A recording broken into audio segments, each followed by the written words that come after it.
하나님의 은혜와 여러분의 기도 덕분에 선교 사역을 아름답게 마치고 돌아올 수 있었습니다. 교회 돌아오니까 마치 고향에 돌아온 것 같은 포근함이 있습니다. 여러분 얼굴을 다시 뵈니 얼마나 반가운지 모릅니다. 잃었던 것들을 찾을 때 소중한 줄을 압니다. 건강도 그렇습니다. 또 떠나보면 있던 곳이 얼마나 아름다운 곳인지도 알 수 있습니다. 이럴 때 하는 우리 인사가 있습니다. 한번 같이 해보면 좋겠는데요. 아름다운 당신의 얼굴을 보니 주의 얼굴을 본 듯합니다.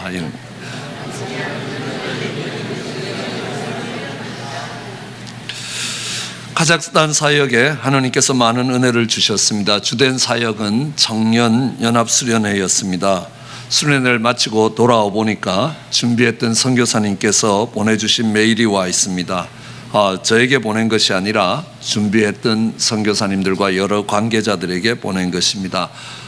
교회 앞에 보고하는 마음으로 읽어드리도록 하겠습니다. 안녕하세요. 연합 페스티벌이 주님의 은혜 가운데 마쳤습니다. 약 450명 이상의 청년들이 참석하였고 예배와 말씀에 성령의 역사가 넘쳐났습니다. 수많은 청년들 여기저기서 귀신들이 쫓겨나갔고 상한 마음이 치유되었으며 성령의 불과 강한 바람을 경험했고 성령이 충만해졌습니다. 또한 수백 명의 청년들이 선교사로 헌신했습니다. 해를 거듭할수록 풍성해지고 성령이 더욱 다스리는 페스티벌이 되고 있습니다. 강사님들이 전해주신 하나님의 말씀을 통해 수많은 청년들이 회개하고 치유받고 다시 일어날 힘을 얻고 죄를 떠나 주님께 순종하는 삶을 살기로 결단했습니다.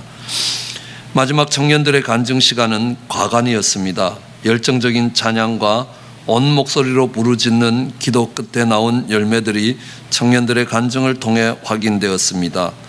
페스티벌 기간 동안 받은 은혜로 부모님을 용서하고 화해하겠다는 간증, 나도 가난하지만 더 없는 사람들을 돕겠다는 간증, 하나님께서 나와 함께 하심을 깨달았다는 간증, 죄를 회개했다는 간증, 상처가 치유되었다는 간증, 나중에 호텔을 3개 지어서 그리스도인들이 마음껏 예배하고 모일 수 있는 장소를 제공하겠다는 결단 등이 있었습니다.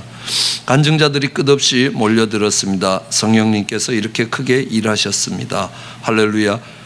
기도해 주시고 청년들을 보내주셔서 감사합니다. 다음 해도 더욱더 풍성한 페스티벌을 기대합니다.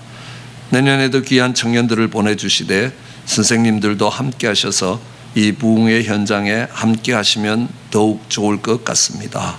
감사합니다. 주일에 한번 끼어 있었습니다. 그래서 주일은 그곳에 있는 살렘교회에서 예배 드릴 수 있었습니다.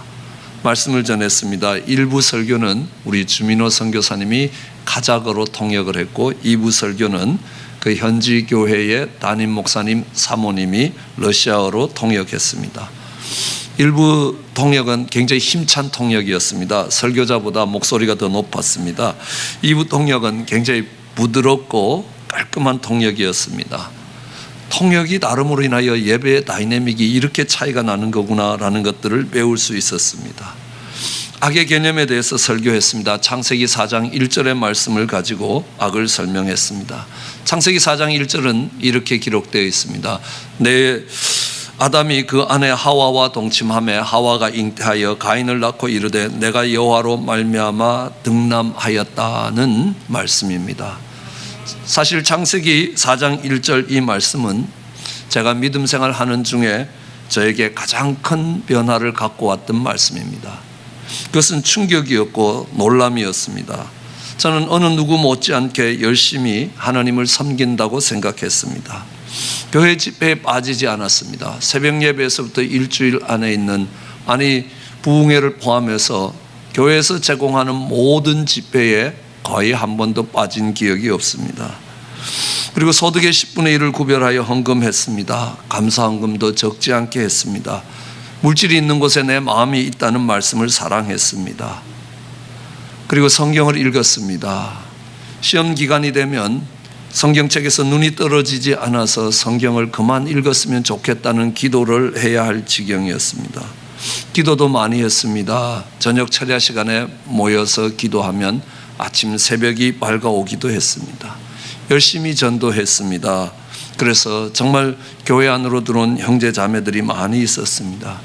그래서 저는 제가 좋은 크리스찬이라고 생각했습니다. 근데 악의 개념을 깨달으면서 내가 결코 좋은 크리스찬이 아니라는 것을 깨닫고 크게 회개할 수 있는 기회가 있었습니다. 창세기 4장 25절을 다시 읽습니다. 그곳에는 아담이 다시 자기 아내와 동침하며 그가 아들을 낳아 그 이름을 셋이라 하였으니 이는 하나님이 내게 가인이 죽인 아벨 대신에 다른 씨를 주셨다는 것입니다. 주어가 달라졌습니다. 창세기 4장 1절은 하나님이 비록 도와주시긴 했지만 내가 아들을 얻었다는 것입니다. 그 아들은 가인이었습니다. 창세기 4장 25절은 하나님이 내게 아들을 주셨다는 것입니다. 그 아들은 셋이었습니다. 이것이 우리의 신앙생활을 다르게 만드는 큰 차이를 만든다는 것을 알았습니다. 부모의 신앙 고백에 따라서 부모가 어떤 신앙을 고백하느냐에 따라서 그 자녀가 가인 같을 수도 있고 그 자녀가 셋과 같을 수 있다는 것입니다. 그 부모의 신앙에 따라서 자녀의 인생이 결정되는 것뿐만 아니라 이 선과 악은 그 이상의 많은 의미들을 우리에게 주고 있습니다. 요한복음 5장 29절에는 이런 말씀이 기록되어 있습니다. 선한 일을 행한 자는 생명의 부활로 악한 일을 행한 자는 심판의 부활로 나올 것이라고 말씀하십니다. 선과 악은 이제 부활의 형태를 결정하게 되는 것입니다. 심판과 부활의 기준이 죄가 아니라는 사실입니다. 악이라는 사실입니다. 오늘 이것을 마태복음 산상수훈의 끝부분에 예수님이 하신 말씀으로도 확인될 수 있습니다. 마태복음 7장 21절로 23절에는 이런 말씀이 기록되어 있습니다. 나더러 주여 주여 하는 자마다 다 천국에 들어갈 것이 아니요 다만 하늘에 계신 내 아버지의 뜻대로 행하는 자라야 들어가리라. 그날에 많은 사람이 이르되 주여 주여 우리가 주의 이름으로 선지한 노릇하며 주의 이름으로 귀신을 쫓아내며 주의 이름으로 많은 권능을 행치 아니하였나이까 하리니 그때 내가 그들에게 밝히 말하되 내가 너희를 도무지 알지 못하니 불법을 행하는 자들아 내게서 떠나가라 하리라 라는 겁니다. 천국에 들어가지 못하는 사람들이 주님을 모르는 사람이 아니라는 겁니다. 그들은 주여 주여 하고 주님의 이름을 부르던 사람들입니다. 그리고 주의 이름으로 선지자 노릇을 했다는 겁니다. 주의 이름으로 하나님의 말씀을 전하는 역할들을 했습니다. 그뿐만이 아니라 주의 이름으로 귀신을 쫓았습니다. 주의 이름으로 권능을 행했다는 겁니다. 주님이 칭찬해 주셔도 부족할 텐데 도무지 알지 못한다는 겁니다. 주님이 알지 못하는 것뿐만 아니라 이 불법을 행하는 자라는 겁니다. 하나님의 뜻대로 행하지 않는 불법을 행하는 자라고 이야기합니다. 왜 그렇습니까? 주어가 나기 때문이라는 겁니다. 내가 주의 이름으로 했기 때문입니다. 주님이 하신 일이라는 겁니다. 주님이 하신 일이라는 겁니다. 그것을 내가 했다라고 이야기하면 이거는 불법입니다. 세상에서도 불법이라는 겁니다. 다른 사람이 한 것을 내가 한 것이라고 이야기합니다. 그것은 불법이라, 주님도 불법이라고 이야기합니다. 비록 주의 이름으로 했다라고 할지라도 주의 이름으로 내가 했다는 겁니다. 나를 통해서 주님이 하신 것이라는 겁니다. 그 내가 삶의 중심이 있을 때 그것이 악이 된다는 겁니다. 비록 주의 이름을 부르고 말씀을 전하는 자리에 있고 또 정말 권능을 행하고 악한 영들을 몰아내는 그 자리에 있을지라도 그것을 악이라고 이야기한다는 것입니다. 그는 결단코 천국에 들어갈 수 없을 것이라고 선언을 하고 있습니다. 삶의 내가 중심이 되면 언제나 그 사람들은 내 이익이 앞장서게 되는 것입니다. 선한 목자와 악한 목자가 있다는 것입니다. 예수님은 나는 선한 목자라고 이야기합니다. 왜냐하면 양떼를 위하여 내 목숨을 내어놓기 때문이라는 겁니다. 선한 이웃과 악한 이웃이 있습니다. 우리는 선한 이웃의 모습을 선한 사마리아인에서 찾을 수 있습니다. 왜냐하면 내 이익이 앞선 게 아닙니다. 강도당한 사람이 중심에 있었습니다. 그랬을 때 그를 선한 이웃이라고 이야기합니다. 우리는 이 악을 벗어날 때에 내 중심적인 삶, 내 이익이 중심이 되는 그 삶을 벗어날 때에 그곳에는 놀라운 회복이 있고 놀라운 하나님의 역사들이 나타난다는 사실입니다. 저는 역대하 7장 14절 말씀을 사랑합니다. 제 모든 이메일 주소는 역대하 7장 14절입니다. 제가 인터넷에서 만들 수 있는 모든 아이디는 역대하 7장 14절입니다. 내 이름으로 일컫는 내 백성이 그 악한 길을 떠나 스스로 겸비하여 기도하여 내 얼굴을 구하면 내가 하늘에서 듣고 그 죄를 사하고 그 땅을 고칠 것이라는 것입니다. 하나님 이름으로 일컫는 하나님의 백성이 그 악한 길을 떠날 때에 그들은 이 땅을 회복할 수 있는 사람이 되는 것입니다. 우리는 그런 예들을 성경 속에서 많이 들을 수 있습니다. 베드로를 봐도 그렇습니다. 베드로는 주님이 네가 나를 3번 부인하겠다라고 이야기할 때 베드로는 장담을 합니다. 나는 다른 사람은 다 주를 부인할지 몰라도 나만은 감옥을 가고 죽는 데까지 따라갈 것이라 결코 주님을 부인하지 않을 것이라 라고 이야기했습니다.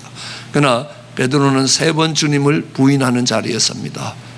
부인하고 맹세하여 부인하고 저주하며 부인하는 자리에 서게 되는 것입니다. 그랬던 베드로는 정말 그물을 들고 세상으로 갔습니다. 그 베드로를 주님이 찾아가셨습니다. 그리고 그 베드로에게 물으십니다. 네가 나를 사랑하느냐? Do you love me? 라고 물으셨습니다. 그랬을 때 베드로의 대답이 이렇습니다. 옛날 같으면 Yes, I love you. 예, 내가 주님을 사랑합니다 라고 대답할 텐데 베드로의 대답이 달라졌습니다. Yes, you know that I love you. 내가 주를 사랑하는 줄 주께서 아십니다. 주어가 달라진 것입니다. 베드로의 삶의 주체가 되고 베드로의 삶을 주관하고 있는 주어가 달라진 것입니다. 그러면서 바로 사도행전이 이어지기 시작하는 것입니다. 그 질문 뒤에 나오는 장이 바로 사도행전 1장입니다. 초대교회가 시작되는 겁니다. 베드로는 초대교회 반석과 같은 역할을 감당하게 됩니다. 요셉의 경우도 봐도 알 수 있습니다. 성경에 나오는 요셉은 참 의로운 사람처럼 보입니다. 그러나 악이라는 개념을 가지고 그 사람의 생애를 다시 들여다보면 지극히 악했다는 걸 알 수 있습니다. 어느 날 형들이 아버지의 양을 잡아먹었습니다. 아니, 양치러 갔다가 자식이 배고프면 아버지 양을 먹을 수 있는 거 아니냐는 겁니다. 그럼에도 불구하고 요셉은 올라와서 아버지 형들이 양 잡아먹었습니다. 왜? 나는 안 먹었기 때문입니다. 나는 착한 사람인데 형들은 나쁜 사람들이라는 겁니다. 그리고 이야기합니다. 내가 꿈을 꿨는데 정말 11볕단이 다 내 볕단에 절을 하더라는 겁니다. 해와 달과 11별이 다 내게 절하더라는 겁니다. 설사 꿈을 그렇게 꾸더라도 그렇게 말하면 안 되는 겁니다. 내가 최고가 된다는 겁니다. 그러는 요셉은 형들의 미움을 받아서 애굽의 종으로 팔려갔습니다. 팔려가서도요, 그 자존심과 그 교만과 그 악이 꺾어지지 않는 것들을 봅니다. 주인집 아내가 그를 유혹합니다. 보디바르 아내가 그를 유혹할 때도 그를 거절하면서 그가 하는 말이 있습니다. 당신은 그런 여자일지 몰라도 내가 어떻게 악을 행하여 하나님께 득죄하겠느냐는 겁니다. 나는 그런 사람이 아니라는 겁니다. 너는 나쁜 사람일지라도 나는 아니라라는 겁니다. 그래서 하나님이 요셉을 감옥으로 보내셨습니다. 감옥에 가서도 요셉은 이야기합니다. 나는 억울하게 감옥에 왔다는 겁니다. 내가 감옥에 올 사람이 아니라는 겁니다. 그리고 그 감옥에서 만났던 술 맡은 관원과 떡 맡은 관원의 꿈을 해석하면서 당신이 다시 복직되면 나를 좀 해방시켜 달라는 겁니다. 하나님이 주신 영적인 은사를 가지고 자기의 구명운동을 하고 있는 요셉의 모습을 봅니다. 그러자 그들은 감옥을 나간 뒤에 까마득하게 요셉을 잊어버립니다. 요셉은 더 이상 감옥에서 나올 길이 없는 겁니다. 그가 감옥에 들어가 있는 걸 아는 형제도 없는 겁니다. 그는 그의 생애를 그 감옥에서 끝내야 되는 겁니다. 아무도 그를 도와줄 자가 없는 겁니다. 그는 하나님 밖에 바라볼 수 없는 상황이 되는 겁니다. 그때에 하나님이 그를 감옥에서 이끌어내시는 겁니다. 그때 갑자기 이집트의 왕 바로가 그를 불러냅니다. 그리고 이야기합니다. 너는 꿈을 잘 해석한다지. 그때쯤 되니까요, 요셉이 철이 들었습니다. 내가 해석하는 것이 아니라 하나님이 해석하실 겁니다. 하나님이 하실 것입니다. 그렇게 대답합니다. 그 형들을 만났습니다. 형들이 나를 이 이집트의 종으로 팔았다고 걱정하지 말라. 형들이 한 게 아니다. 하나님이 이 흉년 가운데 우리를 보존시키시고 이 땅을 건지시기 위하여 하나님께서 나를 먼저 애굽에 보내신 것이다. 형들이 보낸 게 아니다는 겁니다. 하나님이 날 보내셨다는 겁니다. 감옥을 보낸 것도 하나님이 보내셨다는 겁니다. 그 7년 6년이 올 때를 대비하여 얻어놓은 곡식들을 창고에 넣고 창고에서 곡식 훔쳐갈 도둑놈들을 막아야 7년을 지킬 수 있다는 겁니다. 그 도둑질 어디서 배웠겠냐? 감옥에서 배웠습니다. 그 감옥 억울하게 간 거냐? 아닙니다. 7년 6년을 대비하기 위하여 하나님께서 요셉을 가르치시기 위하여 감옥에 보내신 것이라는 겁니다. 내가 억울하게 간 것이 아니라 하나님의 크신 계획을 이루기 위해서 하나님께서 나를 그 감옥에서 훈련시키시고 가르치셨다는 겁니다. 그것이 비록 도둑질일지 몰라도 그 도둑질을 가지고 그 곡식을 지켜내고 수많은 사람들의 생명을 건질 수 있도록 하나님이 만들어주신 것이라는 겁니다. 요셉의 생애가 어디서 달라졌겠습니까? 나는 아니라고 이야기하던 그 요셉이 하나님이 하셨고 하나님이 하실 것이라고 이야기하는 주어가 달라지는 그 자리에서, 그 악을 벗는 자리에서 요셉의 인생이 회복이 되고 그 땅이 달라지는 것들을 우리는 경험할 수 있을 것입니다. 오늘은 그 악을 바라보는 우리의 자세에 대해서 한번 다시 생각해 봐야 될 것입니다. 악을 바라보는 우리의 태도가 어떻게 되어야 되느냐? 오늘 이 시대에 매우 중요합니다. 동성연애의 문제에서도 그렇습니다. 신천지를 중심으로 하는 이단의 문제에서도 그렇습니다. 그럼 동성연애를 지켜보는 우리의 자세가 어때야 되느냐? 이단을 바라보는 우리의 자세가 어때야 되느냐? 하나님이 말씀하십니다. 악을 악으로 갚지 말고 욕을 욕으로 갚지 말고 도리어 복을 빌라. 그러면 너희가 복을 유업으로 받게 하기 위해서라는 것입니다. 그럼 동성연애가 심각한 죄입니다. 많은 사회의 문제를 일으킬 것입니다. 그러나 동성연애만이 죄가 아니라는 겁니다. 하나님이 미워하시는 7가지 죄악이 잠언서에 나오고 있습니다. 그러나 거기에 동성연애가 포함되지 않는다는 사실입니다. 그럼에도 불구하고 이 동성연애 문제가 큰 죄가 되고 심각한 이슈가 되는 이유가 뭡니까? 동성연애가 가져오는 결과 때문이겠습니까? 아닙니다. 다른 죄도 마찬가지라는 겁니다. 동성연애가 가져오는 결과 못지않게 정말 부모가, 아니 아내와 남편이 서로 다투고 싸우고 그리하여 갈라져서 가정이 깨어지고 그 깨어진 가정 속에서 자녀들이 갈 길을 몰라 방황하고 좌절하는 죄가 적은 죄라고 생각하시겠습니까? 가정을 깨뜨리는 죄고 사회의 질서를 무너뜨리는 죄라고 이야기할 때 그 죄가 결코 동성연애보다 적은 죄가 아니라는 사실입니다. 그렇지만 오늘날에 있어서 동성연애가 심각한 문제가 되는 것은 죄라는 그 자체보다도 다른 이유에 있습니다. 왜냐하면 우리의 죄는, 우리는 연약하기 때문에 언제든지 죄악 가운데 빠져 들어갈 수 있습니다. 동일한 죄를 수없이 지을 수 있다는 겁니다. 그렇지만 하나님이 긍휼히 여기시고 하나님이 그를 용서하신다는 겁니다. 어떻게 용서하시겠습니까? 7번씩 70번도 용서하시겠다는 겁니다. 그것을 베드로에게 가르치신 주님입니다. 우리가 똑같은 죄를 수없이 반복한다 하더라도 우리의 인생의 연약함 때문에 지는 죄라는 것입니다. 거기에는 하나님의 긍휼이 있습니다. 거기에는 하나님의 사유하심이 있습니다. 그런데 그 죄가 계속되면서 반복되는 죄가 그 다음에는 목적을 가지고 의도적으로 움직여가기 시작한다는 겁니다. 왜냐하면 그 죄가 주는 쾌락 때문에 그것을 계획하고 그것을 목표하고 있다는 사실입니다. 아주 기쁘게 그 일을 하고 있다는 겁니다. 그러나 거기까지 하나님의 긍휼이 남아 있습니다.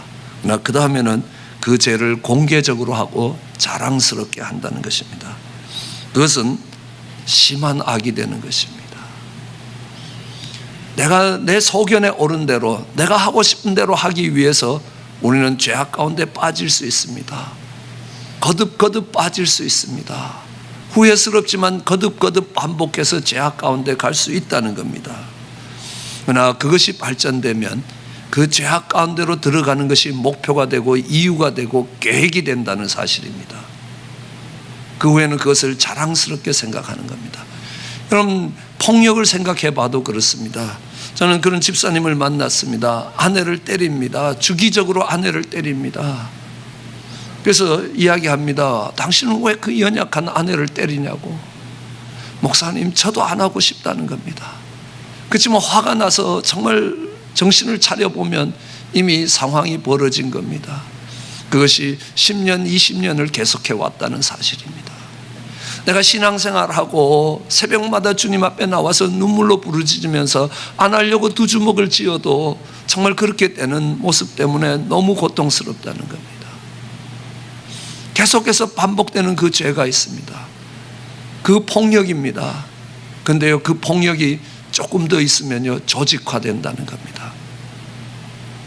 누군가에게 정말 내가 가진 힘을 가지고 그 사람의 권리를 빼앗던 것이 이제는 계획적으로 조직해서 그 일들을 합니다.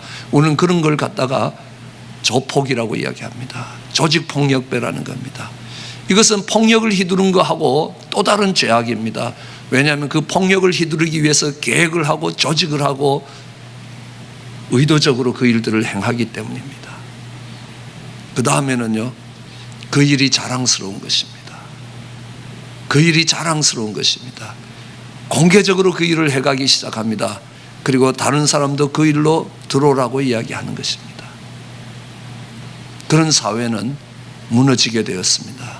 그것이 동성연애든 그것이 조직폭력이든 그런 사회 속에서는 어떤 사람도 정상적인 삶을 영위할 수 없게 된다는 사실입니다. 우리는 도박과 마약을 생각해 봐도 그렇습니다.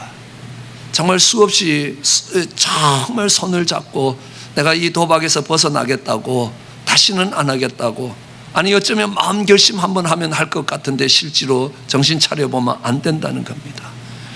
얼마나 무서운지 정말 내가 손을 도끼로 잘라내고도 다시 발가락에 화투장을 끼우고 도박하는 모습들을 우리는 볼 수 있게 된다는 겁니다. 그 죄악의 끈질김을 우리는 그 속에서 찾을 수 있다는 것입니다. 반복해서 그 죄를 진다는 것입니다. 그렇지만 그것이 발전되면 이제는 내가 열심히 일을 하더라도 도박을 하기 위해서, 마약을 하기 위해서 일을 하는 것입니다. 그것이 주는 즐거움을 얻기 위해서 준비를 하고 계획을 하고 의도적으로 그 선을 넘어가는 지경에 오게 된다는 겁니다. 어쩌면 그것이 인생의 목표처럼 되는 자리에까지 온다는 겁니다.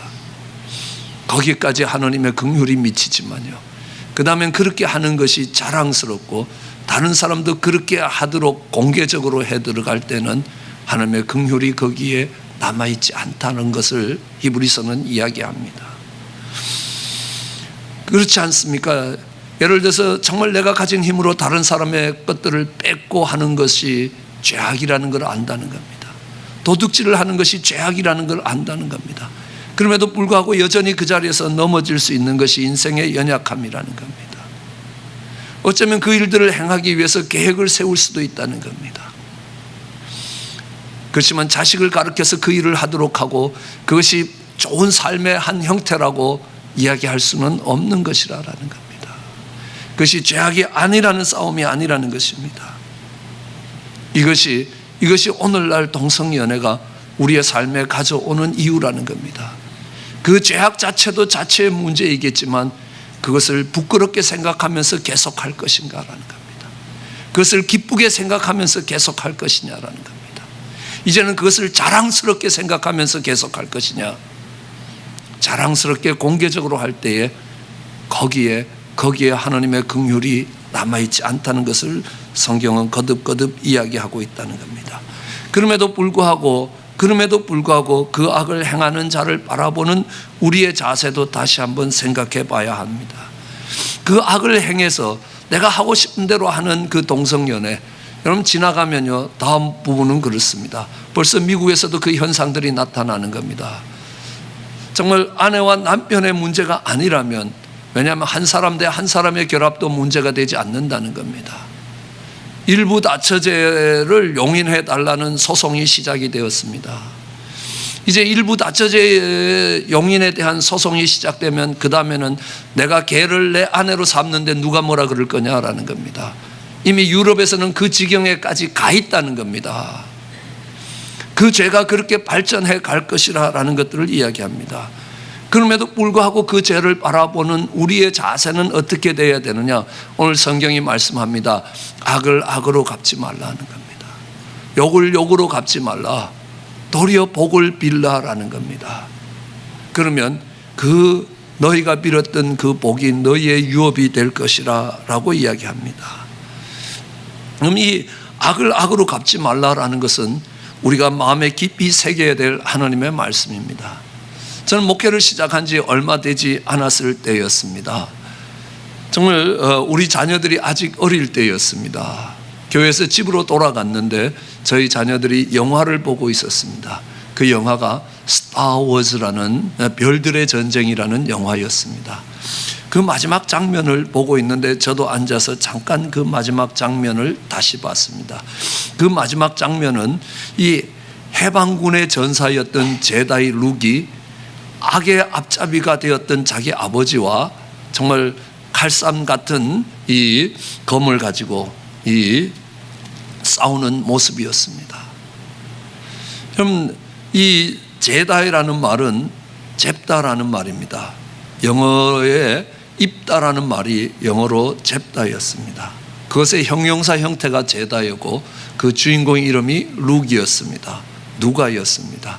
그러면서 이거는 크리스찬의 배경에서 만들어진 영화라는 것들을 알 수 있었습니다. 그 악의 앞잡이가였고 악의 제일 보스가 되었던 강한 자가 이 룩을 얼마든지 죽일 수도 있고 얼마든지 생포할 수도 있었습니다. 그럼에도 불구하고 그 아버지랑 싸우게 만드는 겁니다. 그러면서 그는 이렇게 이야기합니다. 네가 아버지를 미워해라. 그러면 너도 악으로 잡혀올 것이다. You hate your father, you will start your journey to the dark side. 네가 네 아버지를 미워할 때 너도 어둠으로 잡혀올 것이다 라는 겁니다. 저는 그 말이 엄청 충격이었습니다. 정말 악을 행하고 있고 어둠의 세력의 앞잡이가 되어 있는 그 아버지를 미워하면 미워하는 그 해방군의 전사도 결국은 악으로 잡히게 된다는 사실입니다. 저는 다시 한번 그 스타워즈라는 그 영화를 3개로 된 영화를 처음부터 끝까지 3번을 보면서 많은 영적 전쟁의 진리를 찾을 수 있었습니다. 그리고 그때 저희 교회에서 가장 힘들었던 문제를 해결받았습니다. 그 당시 저희 교회에 어느 한 자매님이 저희 교회에 출석하고 있었습니다. 그 자매님의 남편은 알코올 중독의 도박이었습니다. 그 집에 신방을 가서 냉장고를 열어보면 먹을 게 없는 겁니다. 애들이 마실 우유 한 병조차 없는 겁니다. 얼마나 가슴이 아픈지 모릅니다. 저희 신방팀들이 정말 주기적으로 가서 그 집에 먹을 것을 사넣어주는 것이 일이었습니다. 너무너무 힘들어하는 그 자매를 교회가 사랑으로 돌봤습니다. 그런데 참 이상한 일이 있었습니다. 그 자매님 가까이에 있는 사람들은 다 믿음이 떨어지기 시작하고 교회를 떠나기 시작하는 겁니다. 교회가 이렇게 사랑을 베풀어 주는데 이 자매가 정말 보이지 않는 자리에서 교회를 험담하고 교회를 비난하는가 하고 생각해 봤습니다. 그런데 그렇지 않았습니다. 선교를 떠났는지 어디 집회를 마치고 오면 제일 먼저 파킹장에 쫓아와서 가방을 받아주는 분이 그 가정이었습니다. 그런데 왜 그 가정이 이런 결과를 갖고 올까를 생각해 봤습니다. 그 자매님이 교회 와서 너무너무 마음이 아프고 상황이 힘드니까 남편의 이야기를 합니다. 어제는 집에 50불 수입이 있었는데 그 50불을 들고 정말 술집으로 가서 술과 포카를 쳤다는 겁니다.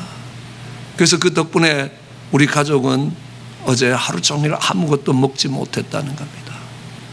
거짓말을 한 것 아닙니다. 그러나 그 이야기를 듣는 사람들 속에 남편에 대한 미움이 생기기 시작하는 겁니다. 악을 바라보기 시작하는 겁니다. 한 가정의 가장으로서 정말 가족들을 무양해야 될 책임을 외면하는 그 악을 바라보면서 우리 마음속에 미움이 생기기 시작합니다. 그러면서 그 신앙이 막히고 기도가 막히는 것들을 봅니다. 저는 목회를 하면서 저희 옆집에 아내를 때리는 남편을 두고 있었습니다. 여러 가정이 그랬습니다. 근데 한 남편은 참 심했다는 생각을 합니다. 그 아내가 와서 이야기합니다. 정말 목사님 갈비뼈 2개가 부러졌다는 겁니다. 병원으로 가야 했습니다. 한 번은 와서 정말 남편이 담뱃불로 나를 찢었다는 겁니다. 여기저기 보여주는 겁니다. 근데 보여주지 못하는 부분이 더 많다고 이야기합니다. 그날 술 먹다가 정말 술병을 깨뜨려서 여기저기를 찔렸다는 겁니다. 상처 입은 그 모습을 보면서요. 그런데요, 근데 그 남편이 신학교 다닌다는 겁니다. 아침에 집 문을 나서다가 인사를 하는 그분을 볼 때 사람같이 보이지 않는 겁니다. 마음에 미움이 올라오기 시작을 하는 겁니다. 근데 참 놀랍게도 그러자 제 기도가 막히기 시작합니다. 저는 왜 기도가 막혔는지 몰랐습니다. 스타워즈라는 영화를 보면서 왜 기도가 막혔고 왜 그 집사님 주변에 있는 분들의 신앙이 다 무너져 내려앉는지를 알았습니다. 왜냐하면 악을 보고 정말 악으로 갚았기 때문이라는 겁니다. 그 악을 바라보면서 미워했습니다. 우리는 이것을 잘 알 수 있습니다. 나쁜 시어머니를 보고 그 나쁜 시어머니 욕하면서 나는 절대로 저런 나쁜 시어머니 되지 않을 거라고 하면 반드시 그런 나쁜 시어머니 된다는 겁니다. 성경은 이야기합니다. 악을 바라보면서 악을 미워하고 악을 말하면 반드시 악해진다는 것입니다. 좋은 것을 보고 좋은 것을 생각하고 좋은 것을 말하면 좋은 쪽으로 가게 된다는 것입니다. 하나님 그러기에 이 악을 바라보면서 이것을 악으로 갚지 말라라는 겁니다. 그 욕을 욕으로 갚지 말라라고 이야기하시는 겁니다. 오히려 복을 빌라라는 겁니다. 그럼 무엇이 복입니까? 시편 1편도 복 있는 사람을 이야기합니다. 마태복음에 예수님이 처음 제자들을 가르치시는 산상수훈도 복 있는 사람을 가르치는 겁니다. 복이 있는 사람이 있고 복이 없는 사람이 있다는 겁니다. 복을 받은 사람이 있고 복을 받지 못한 사람이 있다는 겁니다. 돈이 많은 것이 복입니까? 돈이 많은 것이 결코 복이 아닐 수 있습니다. 저는 한국에서도 또 이 미국에서도 돈이 많기 때문에 인생이 불행해진 사람들 참 많이 봤습니다. 한국에서 어마어마한 유산을 남겨놓고 아버지가 갑자기 돌아가셨습니다. 수천억 원이 되는 유산을 놓고 두 형제가 싸우기 시작하는 겁니다. 아버지가 돌아가셨는데 우리 어머님이 바람을 피워서 우리 형을 낳았다는 겁니다. 내가 우리 어머니와 우리 아버지 사이에 태어난 진짜 아들이라는 겁니다. 그렇기 때문에 내가 더 많은 유산을 받아야 되겠다는 겁니다. 그것을 하기 위해서 그 어머니를 법정으로 강제 구인을 시키는 겁니다. 그뿐만이 아니라는 겁니다. 우리 형의 씨가 어떤 씨인지, 그래서 우리 형도 이렇게 바람 피웠다는 겁니다. 그 수많은 증거를 법정에 갖다 댔습니다. 그러자 형의 가정이 깨지기 시작하는 겁니다. 돈이 그렇게 많지 않으면 그렇게까지 싸우지는 않을 거라는 겁니다. 돈이 저주가 된 겁니다. 그럼 돈이 없다고 그게 복이 되겠습니까? 그렇지도 않습니다.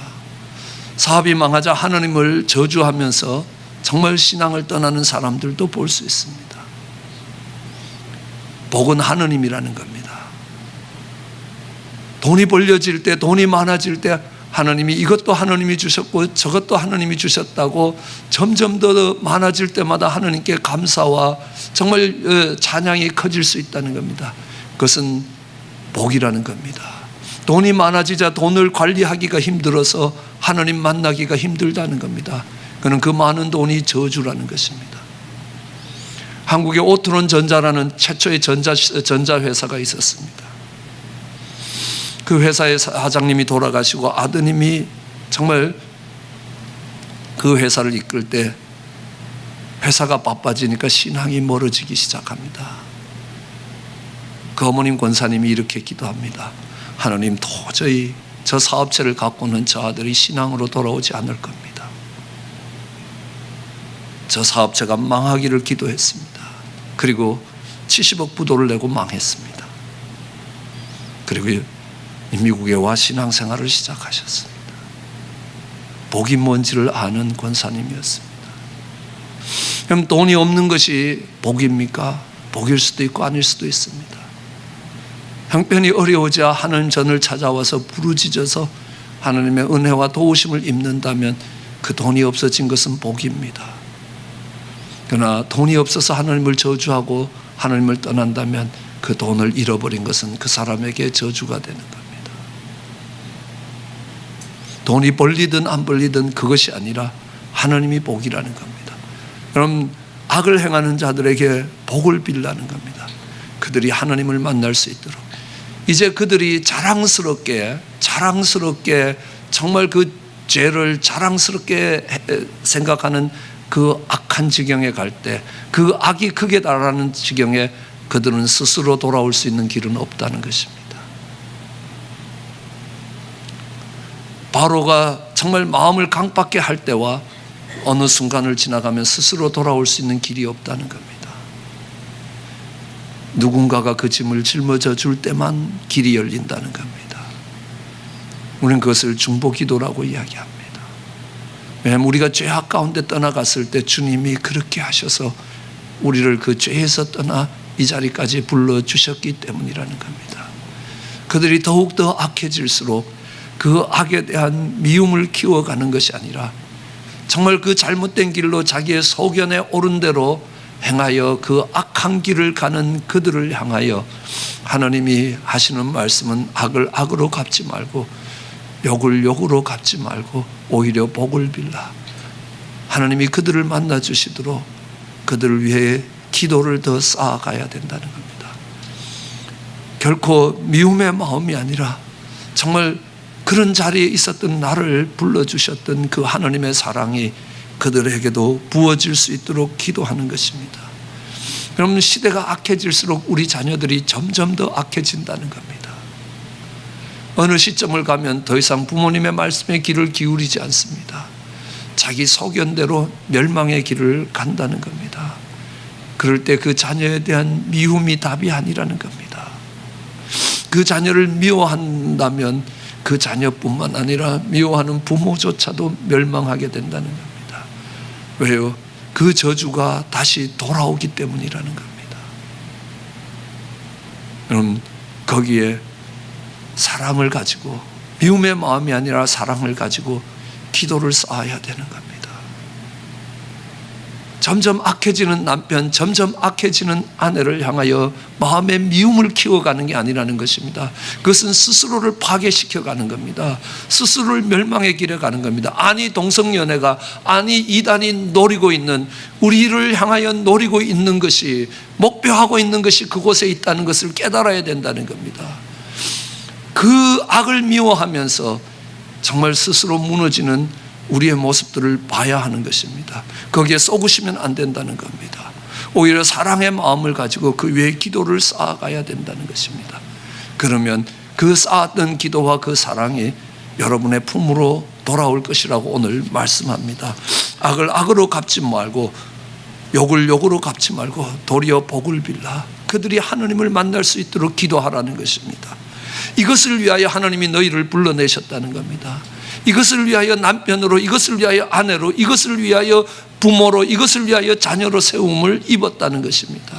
이것이 하나님이 우리를 향하여 갖고 계시는 목적이라는 겁니다. 그 동성연애를 하는 자들을 향하여 손가락질하며 미워하는 것이 답이 아니라는 겁니다. 시대가 악할수록 더욱더 하나님 앞에 나와 기도할 수 있어야 된다는 겁니다. 그 위에 기도를 쌓아갈 수 있어야 되는 겁니다. 심판은 하나님의 손에 있을 것입니다.